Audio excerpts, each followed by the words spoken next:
Graça e paz, meus irmãos, da parte daquele que era, que é e que há de vir, aquele que tem cuidado de nós, aquele que nós temos sido regidos por Ele, pela sua orientação. Que alegria estarmos nessa manhã de domingo, trazendo à memória aquilo que nos dá esperança.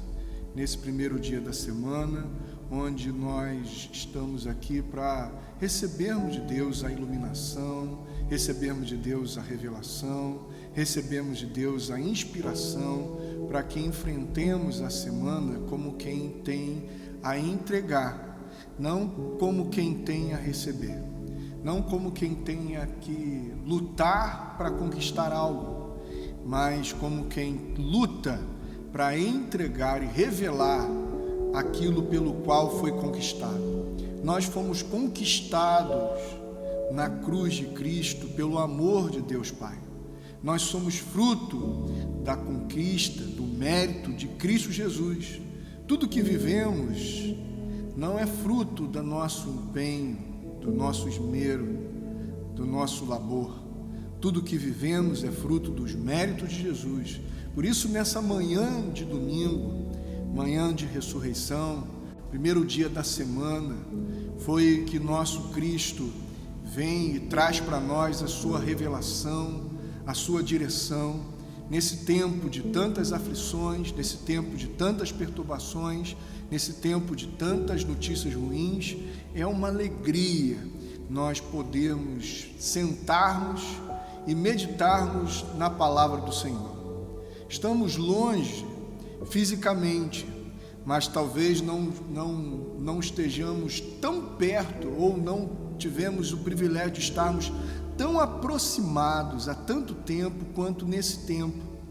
Tenho certeza que essa mensagem tem chegado a vários corações da igreja, várias pessoas têm ouvido, têm partilhado desse tempo todo, desse tempo novo, desse tempo de reconfiguração, e a gente quer louvar ao Senhor. Quero agradecer a Deus por cada família que tem parado nas manhãs e nas noites de domingo para meditar junto. Louvado seja o Senhor por cada casa que foi lá e fez o selfie, postou lá para incentivar, para estimular outros irmãos a estarem juntos na palavra de Deus, meditando. Queria também fazer desse momento aqui uma lembrança de que somos povo de Deus e que temos compromissos. Nesse tempo onde alguns irmãos, inclusive, já estão se mobilizando para montar a cesta básica e abençoar os nossos irmãos que estão precisando, não como quem está se movendo por uma demanda, mas como quem está se movendo por uma virtude do Pai que há neles. Há um amor no coração, há uma vontade de partilhar aquilo que é, e por isso alguns irmãos estão montando aí a cesta básica. Louvado seja Deus por cada irmão que tem tido essa iniciativa, e louvado seja Deus por conta de cada irmão que tem se disposto a contribuir, a cooperar com o cuidado do todo daquelas famílias que estão nesse momento passando por situações mais complicadas. Quero trazer à sua memória também a nossa responsabilidade quanto igreja do Senhor. Então, nesse momento, é o momento em que, se você quiser, você vai estar podendo contribuir com a igreja. Será colocado aqui o número da conta da igreja, será colocado aqui a agência, a conta corrente da igreja, e assim você vai poder contribuir para que nesse tempo de escassez a igreja do Senhor Jesus Cristo continue honrando com seus compromissos assumidos, honrando com seu papel, honrando com aquilo que lhe cabe enquanto igreja, enquanto instituição. Tá bom, meu irmão? Então, talvez você não saiba fazer um depósito, talvez você não saiba o que fazer. Pode procurar aqui a nossa irmã Adriana, ela pode te ajudar, te orientando. Pode procurar o nosso irmão Duda, ou ver um meio de você entregar o seu dízimo e a sua oferta da melhor maneira, tá bom? Então, Deus abençoe. Nesse momento, você que tem aí um aplicativo, você pode estar fazendo assim o seu momento de oferta, de entrega ao Senhor. Meus amados, mais uma vez, que bênção a gente poder estar aqui meditando na palavra de Deus, não fisicamente juntos, mas no mesmo espírito, no mesmo modo de pensar, na mesma sintonia dada pelo nosso Pai. É nesse espírito que a gente vai mergulhar na palavra de Deus e voltar ao capítulo 1 da carta de Paulo aos crentes de Éfeso, a partir do verso de número 20.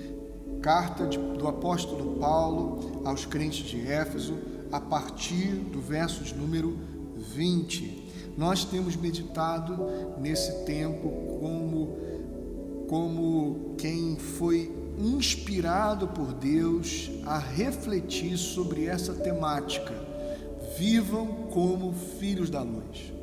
Nós não sabemos o que Deus queria, o que tinha para nós vivermos quando Deus falou isso para nós, mas Deus que sabe todas as coisas. Nesse tempo de escuridão, nesse tempo de caos, nesse tempo de sombra de morte que tem cercado todos nós, nada mais propício do que os filhos da luz assumirem o seu papel de protagonismo, de protagonistas nesse tempo, nessa sociedade completamente perdida. Deus sabia que nós passaríamos por isso e de antemão Ele já nos avisou e já nos deu o tema para nós meditarmos. Louvado seja o Senhor, porque os filhos da luz estão aqui exatamente para iluminar aqueles que andam em trevas, daqueles que andam, irmãos, completamente perdidos. Porque num tempo como esse, sem iluminação de Deus, o que as pessoas vão fazer agora é lembrar-se do seu passado com amargura. Por quê? Porque trabalhou tanto, se empenhou tanto para conquistar uma coisa e agora essa coisa está ameaçada. As pessoas que não são iluminadas pelo Espírito de Cristo, elas trabalham para conquistar. Elas trabalham, na verdade, com uma mentalidade escrava e por isso elas são empregadas e não trabalhadores.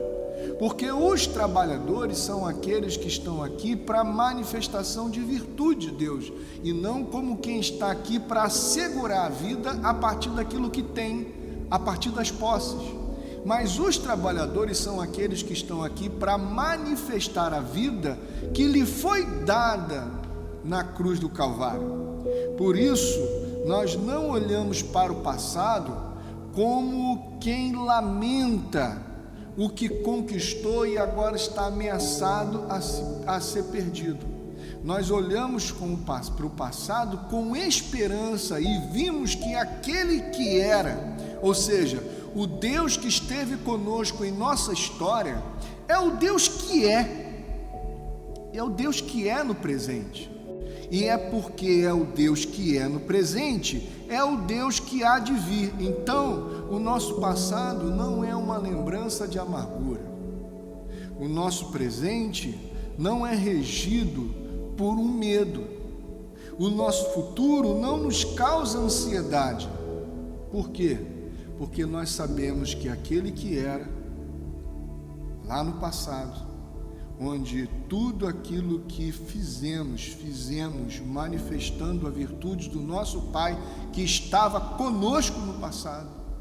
Ele é o mesmo Deus que é nesse presente, nesse dia, e porque é o Deus que é, a nossa vida está segura e livre de todo medo. A obra, aliás, irmãos, a obra de Cristo Jesus é exatamente tirar do nosso coração todo medo. Porque o perfeito amor lança fora todo medo. Então o nosso presente é um presente livre do medo. E porque é um presente livre do medo, o meu futuro não é regido por ansiedade. O meu futuro não é regido por uma expectativa de um amanhã. O meu futuro é regido por uma certeza do Deus que era, o Deus que é e o Deus que há de vir. e não o Deus que virá, e não o Deus que será, mas um Deus que é. Por isso, quando eu olho para o passado, eu encontro Deus. Qual Deus? O Deus que era. E quando eu olho para o presente, eu encontro Deus. Qual Deus? O Deus que é. E se eu olhar para o futuro, eu não preciso ter medo dele. Por quê? Porque eu vou encontrar o mesmo Deus de hoje. Por isso, Deus está se revelando para nós hoje. Vivamos esse hoje de Deus como filhos da luz, para que a gente manifeste no meio disso tudo a luz do Senhor, para uma sociedade que está completamente perdida entre um dilema, que é um dilema ético, um dilema que é um dilema filosófico, um dilema onde nós salvamos alguns e matamos um todo, ou matamos alguns para salvar a maioria. Vemos a vida agora a partir de uma perspectiva utilitarista, ou seja, vamos deixar alguns morrerem para a gente salvar a maioria, ou vamos tentar salvar todo mundo e corremos o risco de todo mundo se perder. É um dilema e não é fácil. Não é fácil estar nessa posição governando sem a iluminação do Evangelho. Não é fácil porque, diante dessa visão, nós podemos sermos vistos como cruéis. Por isso, nós estamos aqui, irmãos, para trazer iluminação, para trazer a revelação de Deus. Como é que Deus vai nos orientar nesse processo todo? Como é que Deus vai nos guiar nisso tudo que nós temos que enfrentar? Meu irmão, a humanidade não é mais a mesma, queira você aceitar ou não, queira você entender isso ou não. E por isso nós que somos filhos da luz temos um papel importantíssimo a desempenharmos. Vamos ler a palavra de Deus que se encontra em Efésios capítulo 1, a partir do verso número 20, que diz assim: esse poder ele exerceu em Cristo, ressuscitando dos mortos e fazendo assentar-se à sua direita nas regiões celestiais, muito acima de todo governo e toda autoridade, poder, domínio e de todo nome que se possa mencionar, não apenas nesta era, mas na que há de vir. Deus colocou todas as coisas debaixo dos seus pés e o designou cabeça de todas as coisas para a igreja, que é o seu corpo, a plenitude daquele que enche todas as coisas em toda e qualquer circunstância. Amém. Vamos orar? Pai bendito, obrigado por esse meu irmão que está sentado em sua casa, em seu lar, está sentado junto com os seus nesse tempo para meditar na sua palavra. Que o teu Espírito Santo se revele a ele de uma forma toda especial. Que a doçura das consolações do teu Evangelho possam se manifestar a ele. Não sei, ó Deus, tudo aquilo que está fervilhando em seu coração. Não sei quantas notícias ele tem se agarrado, mas, Pai, que nessa manhã de domingo, em nome de Jesus, ele possa, ó Deus, se agarrar ao seu Evangelho, que traz a boa notícia, a boa notícia. O Evangelho não é uma boa notícia, o Evangelho é a boa notícia, que o Senhor estava nos reconciliando consigo em Cristo Jesus, de maneira, ó Deus, que nem a morte, nem a vida, nem o presente, nem o porvir, nem a fome, nem a nudez, nem a espada, nem peste alguma pode nos separar do amor de Deus que está em Cristo Jesus. Que o nosso temor não é aquele que pode matar o nosso corpo, mas não tem o que fazer com a nossa alma. Que o nosso temor é ao Senhor que nós tememos, e tememos não como quem tem medo, Tememos, ó Deus, como quem se sujeita diante da sedução do seu amor revelado a nós na cruz do Calvário. Que o Senhor, ó Pai, possa tornar os corações desses meus irmãos que estão ouvindo em seus lares sensíveis à sua voz. Que toda cerviz endurecida seja quebrada em nome de Jesus pelo seu Evangelho. É essa oração que fazemos nas virtudes e nos méritos de Jesus. Em nome dele que a ti oramos. Amém. Esse poder ele exerceu em Cristo, ressuscitando os mortos e fazendo assentar à direita nas regiões celestiais. Meu amado irmão, é muito comum nós olharmos a manifestação de Jesus, a sua ressurreição, como uma figura de poder estrondoso, como uma figura de poder associado à força. O poder que trouxe Jesus dentre os mortos, o poder que ressuscitou Jesus, não foi o poder da força, mas é o poder da autoridade. Na verdade, não é um poder pelo próprio poder, mas é, na verdade, uma autoridade. Todo o ministério de Jesus não foi exercido num poder de força. Todo o ministério de Jesus foi exercido num poder de autoridade relacional. O que significa? Que, na verdade, todo o ministério do Filho de Deus é exercido na autoridade das relações, e não na força, e não num poder que, na verdade, se impõe de maneira esmagadora. Não que um dia ele não venha manifestar de forma esmagadora o seu poder, mas na cruz do Evangelho, na cruz da graça, na cruz de Cristo, no Evangelho de Cristo Jesus, na verdade a autoridade, o poder manifestado na cruz é um poder de uma autoridade relacional. Por quê? Porque o que nós vivemos, irmãos, é na verdade a autoridade das nossas relações. O que isso significa? Significa, irmãos, que a vida não é regida por poder. A vida não é regida por aquele que pode mais ou aquele que pode menos. A vida não é não é orquestrada por aquele que tem e por aquele que não tem. A autoridade da vida está na manifestação das relações.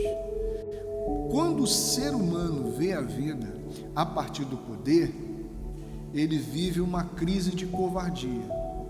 Por quê? Porque ele fica esperando obter poder para poder fazer alguma coisa. Já que ele não tem poder, então ele não faz nada, ele se acovarda, ele se retrai.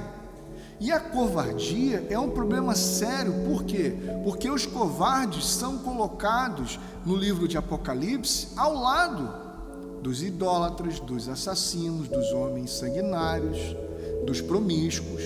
Por quê?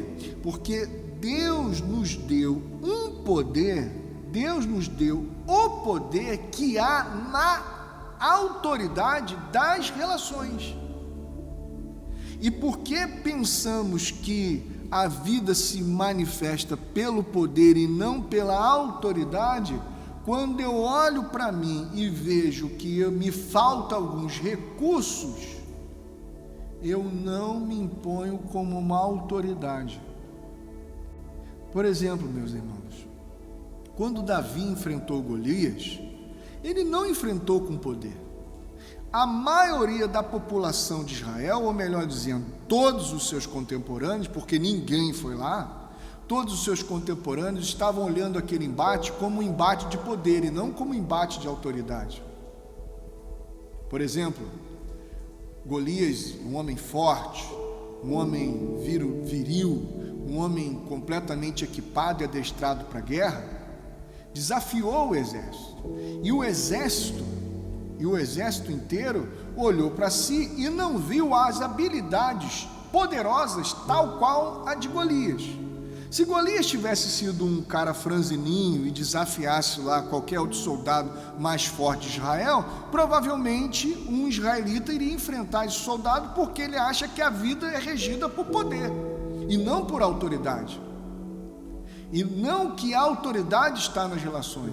Então, quando Davi vai encarar o Golias, ele vai exatamente na autoridade da sua relação com Deus. Tanto é que o Golias olha para ele e zomba dele. Você vem comigo, vem contra mim com vara, pau, você vem comigo contra isso?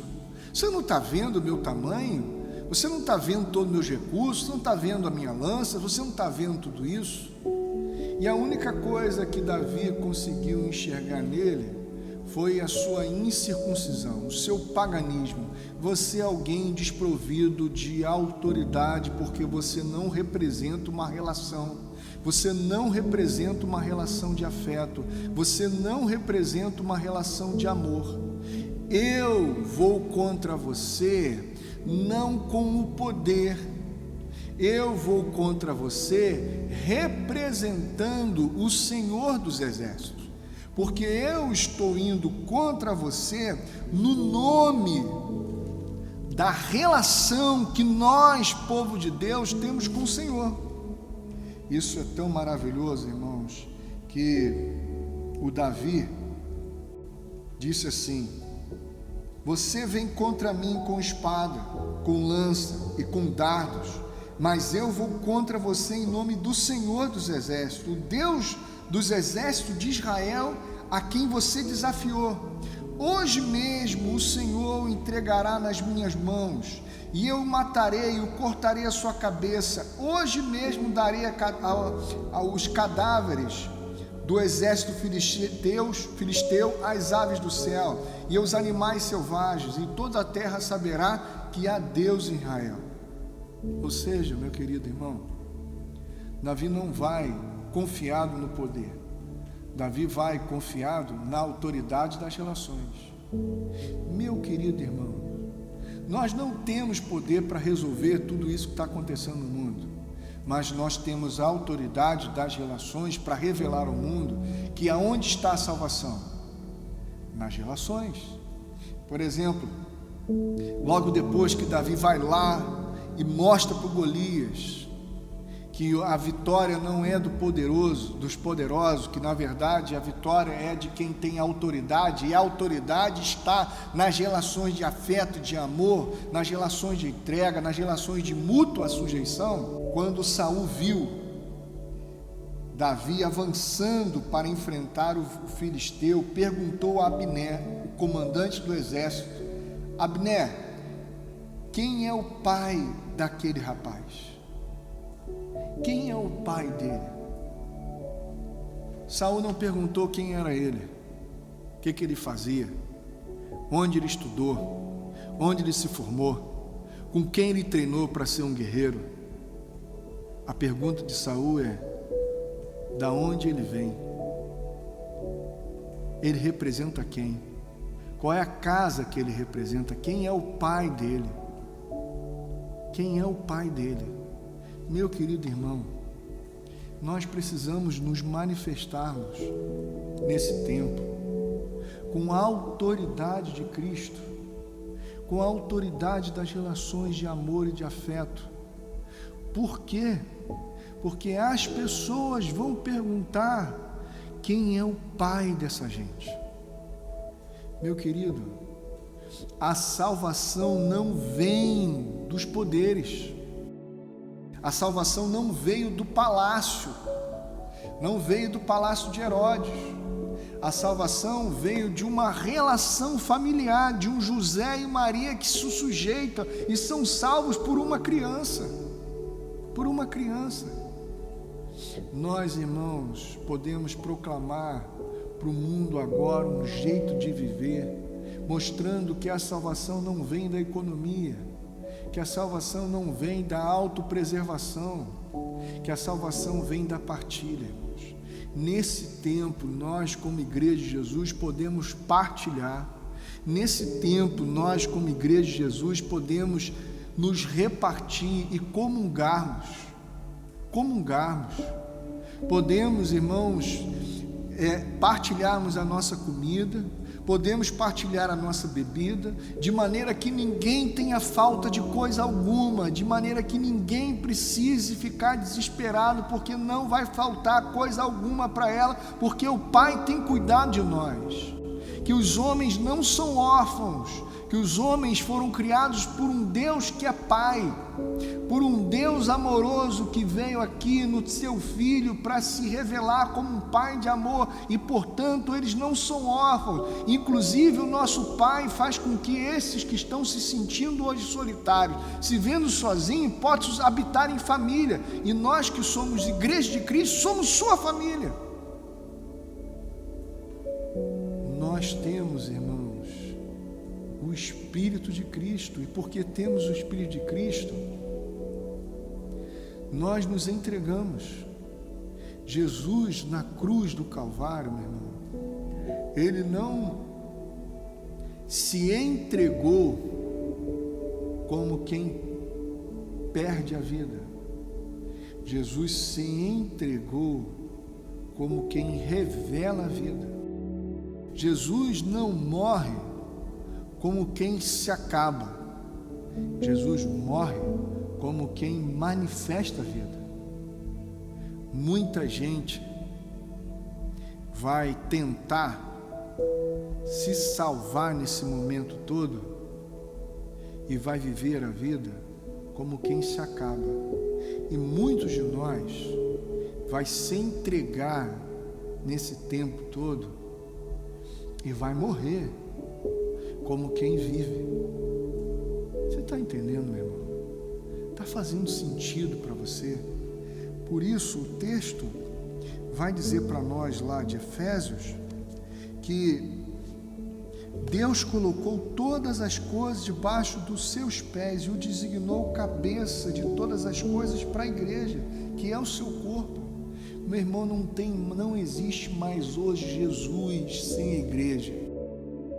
Deus, na sua soberania, resolveu criar algo de dentro de si e se unificar, criar uma unidade que fosse materializada, que fosse a materialização de quem Ele é. E esses somos nós, a igreja. A igreja não é um corpo acoplado em Deus, a igreja é a manifestação visível, palpável de quem Deus é, de maneira que não existe mais hoje Jesus sem a igreja.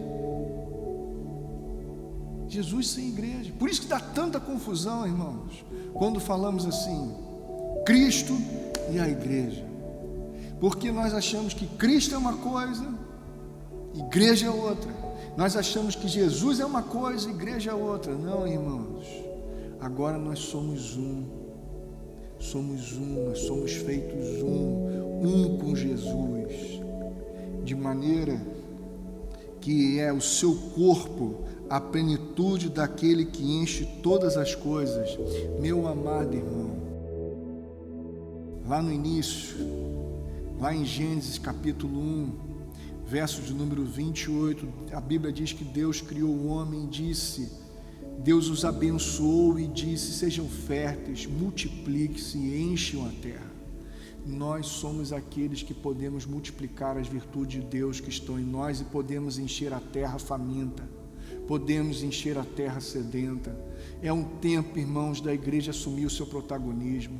É um tempo da igreja assumir o seu papel na história e dizer, meus irmãos, vocês são uma extensão de nós. Vocês têm um Pai, e o Pai é nosso, e porque é nosso, Ele já nos deu o pão de cada dia, e o pão está aqui, e nós vamos partilhar, de maneira que quem tem muito não terá sobrando, e quem não tem não terá faltando, porque todos nós vamos partilhar da mesma mesa. Você está entendendo, meu querido? Você está entendendo em nome de Jesus? Preste atenção.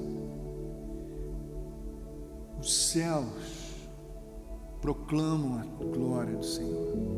Os firmamentos, as obras das suas mãos. Um dia anuncia isso ao outro dia. Toda a criação pode dar testemunho da glória de Deus. Mas só os filhos, só os homens foram criados para ser testemunha da glória de Deus. Esses somos nós, meus irmãos. A plenitude daquele que enche todas as coisas em toda e qualquer circunstância. Nós estamos aqui não para dar testemunho da glória de Deus, porque quem faz isso é as demais partes da criação. Nós somos a parte da criação que não fomos chamados para dar testemunho, mas nós fomos chamados para sermos testemunhas da manifestação da glória de Deus. E a glória de Deus está numa entrega, a glória de Deus está num se doar, a glória de Deus está em partilhar, irmãos. Lembra Jesus orando: Pai, chegou a minha hora, glorifica o teu nome, glorifica o teu filho com a glória que eu tinha antes do mundo existir. Que glória é essa? Era a glória da entrega, era a glória da cruz, porque tudo foi criado na cruz do Cristo. Jesus estava indo para o Calvário, irmãos. Você está compreendendo? Está fazendo sentido para o seu coração? Meu querido irmão, esse é o tempo. Esse é o tempo. A criação está gemendo, esperando o quê? A manifestação dos filhos de Deus. A criação não está esperando Deus se manifestar. A criação não está esperando o céu se abrir e Deus, com uma voz de tipo Cid Moreira, falar. Mas a criação está gemendo, aguardando ansiosamente a manifestação dos filhos de Deus. Esse é o nosso tempo, meu querido. Esses somos nós. Que o teu coração se revista dessa certeza de que nós temos um quem para partilhar com nossos irmãos, e que ninguém precisa ficar ansioso, ninguém precisa ficar preocupado. Todos nós não somos órfãos, temos um Pai. Que Deus abençoe você, que você viva como esse filho da luz, trazendo segurança, trazendo calmaria, trazendo paz, na certeza de que você está aqui nesse mundo para assumir uma responsabilidade e não para gozar de um privilégio. Deus abençoe você, meu irmão. Fica com Deus, querido.